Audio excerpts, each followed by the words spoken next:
What's up everybody, I'm Jesse Showalter and I am here with a very special friend of mine. This is Shay Bocks. She is a brand strategist, she's a designer, she's an entrepreneur, and just all around kind of amazing person. We were part of a mastermind together and we're currently in La Jolla, California. 2 days? Two days? Okay, yeah. Very cool. And I enticed Shay into just spending some time and doing a video with me because she's an amazing brand strategist, an amazing designer, and then amazing entrepreneur, as well as just kicking butt and taking names in the industry.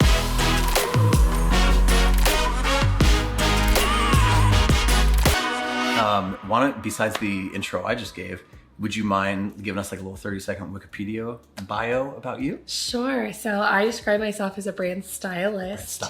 And designer. But more so, I'm more just someone who's super curious about human nature. Okay. And I have found that I can combine that curiosity into the work that I do through branding. Okay. Why do you call it brand stylist? Can I start there? Like, why do you refer to it that way? Yeah, because most people, when they think of branding, they think, oh, I just need a logo or I need a specific asset or piece of design. And what I want to do is I actually want to give a visual language to the brand as a whole. Okay. And so it includes much more than just that logo. It includes, you know, the color story that you're telling, the typography and what that tells you, the graphic elements, the way you use photography in your branding. Right. All of these elements come together to form a style. So if you're worried about like how you appear in the world and what you're putting on your body, then you're probably going to at least refer to some stylist advice, right? In order to do that. And so by brand styling, we're kind of dressing up the brand, but more than just dressing it up, we're actually communicating the purposes behind the brand through the design. Gotcha. Yeah. So tell me this, like, why are you you said you're like really excited about just human nature and like exploring stuff.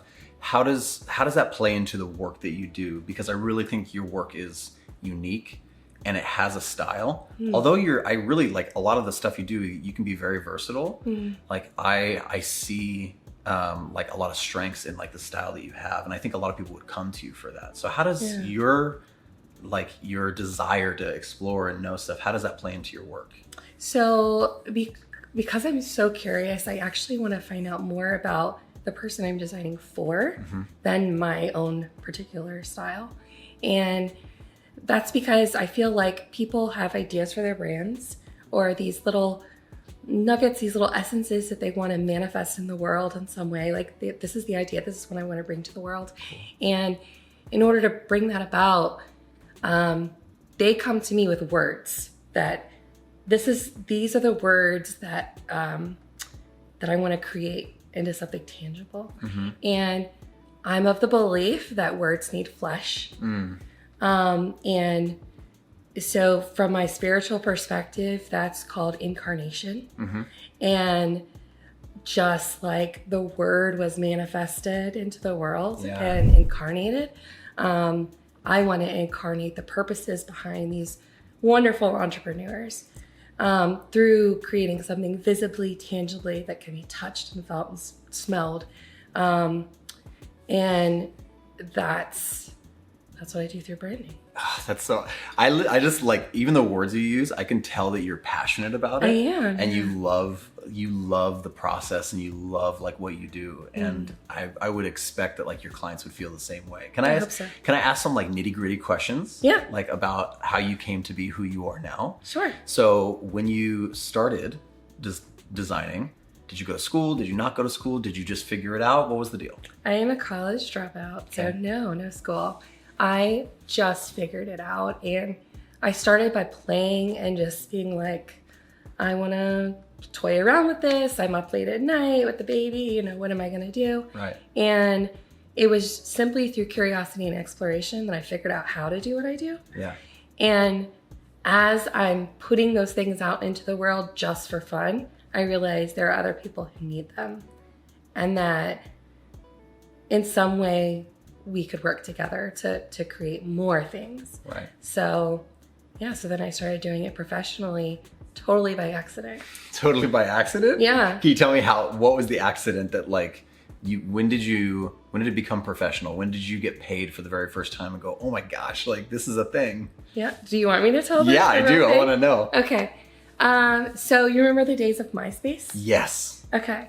So around 2008, MySpace was still really big. Facebook, I think, had just started. Okay. And I was a military wife at the time, husband deployed. I'm at home with my baby, and I'm exploring and trying to be creative, in a very digital space. And I started breaking apart MySpace themes and learning to code there. And then along with that code, I would design graphics to go with it. Cool. And this was like my first foray into web design. And for me, it was more about like creating things for other military wives to make them feel less alone, less, more distracted from, the harsh reality of being a military spouse. Okay. And so we were kind of just more supporting each other during that time. But then all of these cool military wives started blogging, starting their own business, creating real tangible things in the world. Yeah. And they asked me to help to brand that, to bring it to life online, to spread the word to more people. And so it was simply because somebody asked me to do it that I did it for the first time. And I think I charged like $5 for the first blogger theme or something. Yes, amazing. Yeah, and but then I just kept doing it, and it has turned into a full-blown career. That is so crazy. You were kind of sharing the story with me the other night, but I don't think I got the opportunity to say like, I made MySpace like layouts too. That's it. I totally did. Okay. Mine was like for like punk rock bands and like friends that I had that were like starting bands and stuff like that in the area. And they were like, we need like a custom MySpace layout. And I was like, okay. And like figure out how to hack the theme and like make it work. Yeah. It's amazing how like you described it as an accident. Cause really like, I feel like so many people who are so talented, successful like you wouldn't pin it on some strategic kind of process or like career path that they had. For sure. But they just followed the road, they followed the passion, and it led them to where they are at now. Right? Absolutely, yeah. We're in the flow. Yeah. And when we're in the flow, we notice opportunities. Yeah. We don't know where it's gonna go.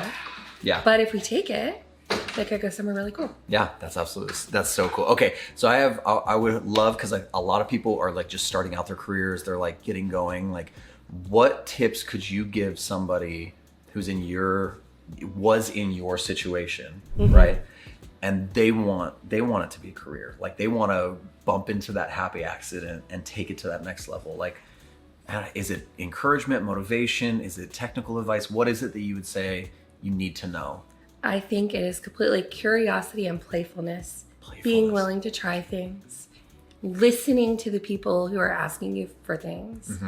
And everything I've ever created that has been really profitable for me has come from somebody else planting the idea in my head and then me running with it in order to serve them in some way. I'm not a big service person. I don't understand people's needs as much as other people.